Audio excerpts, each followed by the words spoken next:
Do you remember back whenever you were a kid and every single day just felt so amazing? Every single day, whenever you were young, you woke up and you just had this sort of like energy inside you where, no matter what you put your mind to, you always had you just felt like you had such motivation and energy back then. And I'm going to tell you 3 things that you can do that can sort of bring back that childish like energy that you had whenever you were a kid. If you do not understand and you don't realize like what's happened since, like why have you lost all that, it's pretty much down to a load of different factors. It's down to a certain thing called your dopamine receptors pretty much have been fried. If you're someone who doesn't understand what dopamine pretty much means, it's kind of like your reward system whenever, as a human being. If you do something that's pleasurable, it's that sort of like feel good thing, And it's pretty much been absolutely destroyed over your adult years or your teenage years, whatever age you are. It's pretty much where you've been doing a load of things like watching porn, or they're things that pretty much give you instant pleasure that don't really sort of make your life any happier and actually make your life worse after you do them over and over and over again. So like alcohol, smoking, degeneracy, just anything like that there pretty much fries your dopamine receptors, eating all the junk food. And you've done that over and over and over and over again. And that's the reason why like you don't have that sort of like energy that you used to have anymore. So I'm going to tell you pretty much how to rewire your brain and get you back on track to actually like having so much excitement in life that you just don't have any time to scroll. So the first thing is you have to earn your fun. Now, what does that mean? Pretty much what I mean is a lot of people don't know this.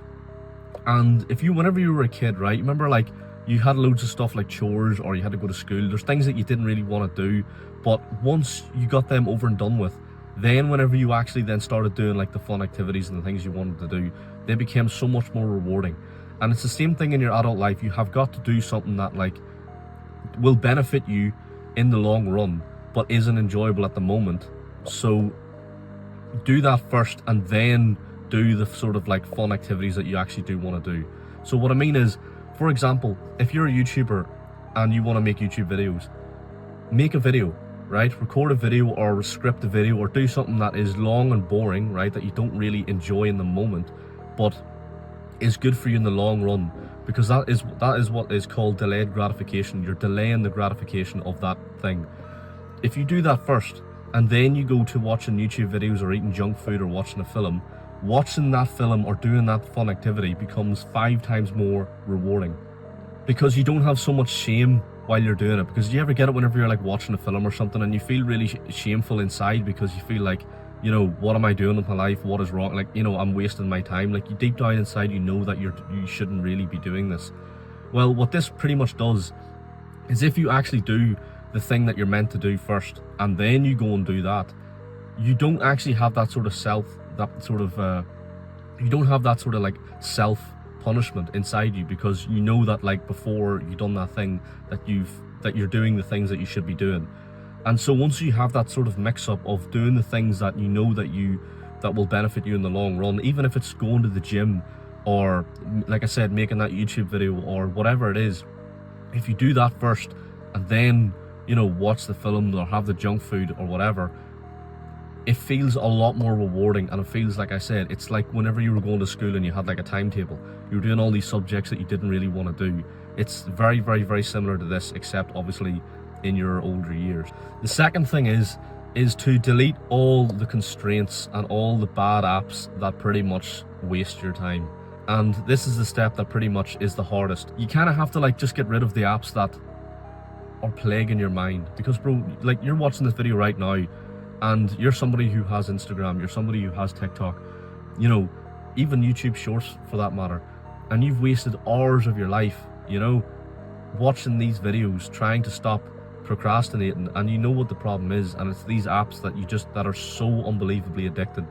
And if you really want to get to the stage where like you actually enjoy life then more than actually scrolling on the internet, then you have got to go through the pain of deleting those apps. Now, here's the thing. A lot of people right now who are watching this video will probably say, I can't do that because I keep downloading the apps again. If that's the case, just keep deleting it. If you download the apps, if you keep downloading YouTube, Instagram or TikTok, keep deleting them again. and keep doing it until you get so fed up with that cycle that you just completely just cut it out altogether.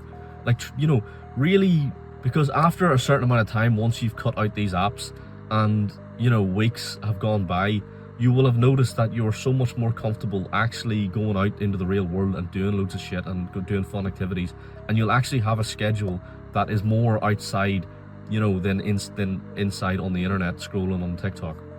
And finally, the last thing is you have got to have an intention of actually what you're going to do when you go outside. So, you know, once you've deleted the apps and once you're doing, you know, the things that are hard, that once you're doing delayed gratification, you know, you're going to the gym, you're doing the activities that are mentally tough to do, but once you overcome them, you know, you're wondering what to do next. If you don't know how to fill up the rest of your day, pretty much what you got to do is, there's loads of different ideas, but pretty much the best piece of advice I can give you that has really helped me out in this problem is to just set a bit of an intention whenever you go outside. So I'll give you an example. Whenever I would basically not know what to do after doing all the work I needed to get done that day, what I would normally end up doing is I would just say, I'm just going to go for a walk, because at least I'm outside, and even if nothing ends up happening while I'm going out for a walk, then fair enough. But I just end up doing things like that there at it, or if I didn't want to go for a walk that day, if it was bad weather or whatever, I would go to, I would drive somewhere. I'd just drive to a spot somewhere. You know, just even if it's like not really, even if it's like not really that fun and interesting, and you know, there's nothing really to it. If you just go and do it anyway, you will be surprised at the things that could end up happening. You could end up walking past an attractive girl that you'd want to go up and talk to. You know, things will end up happening while you're doing that sort of thing that you have no real intention for doing. But if you just go outside and, you know, decide to walk to a cafe or somewhere or get a coffee and sit there, or maybe read a book while you're there, or take your journal with you while you're going for a walk and sit at a spot and journal, do something like that there, you know what I mean? Just brainstorm a little bit. But, you know, if you have got the rest of your day and you don't know what to do, like I said, just set a bit of a clear intention and just go for it and just wing it and just see what happens. And you'll be surprised, because the more that you end up doing that sort of stuff, the more you'll end up like getting in conversations with people once you're out in public, you know, and you'll bump into people that, you know, certain things will happen, you'll set plans up, and you know what I mean, like you'll start getting the ball rolling. But if you pretty much decide to, you know, not do that and you sit indoors, you're just going to fall right back into your old habits again. You're going to be watching more videos like this where you're just struggling to socialize and you're struggling to, you know, enjoy being outside, and you know that you hate yourself because you have all these apps and you scroll and you have, you know, TikTok and you have Instagram, and you're just going to slip right back into that persona, and you're just going to end up, like I said, watching more videos like people like me who are telling you to, you know, how to get out there. So just cut the shit and just, like, you know, for the first time in your life, actually like do something hard in your life. Even if you don't really know where it's going to end up, just throw something in the air and just see where it lands, because that is far better than not doing anything at all. So just wing it. Just literally, just if you don't know what to do, just go outside and just see what happens. Just go for a walk. Start off with that, and, you know, see where that goes. Do something a bit challenging for yourself. Climb a mountain if you have any mountains near you. Do something like that there. Maybe run a marathon, or go for a run or something. And while you're doing those little like tasks and challenges for yourself, you will come across other opportunities that you didn't know could happen. Don't waste your time looking back. We're not going that way.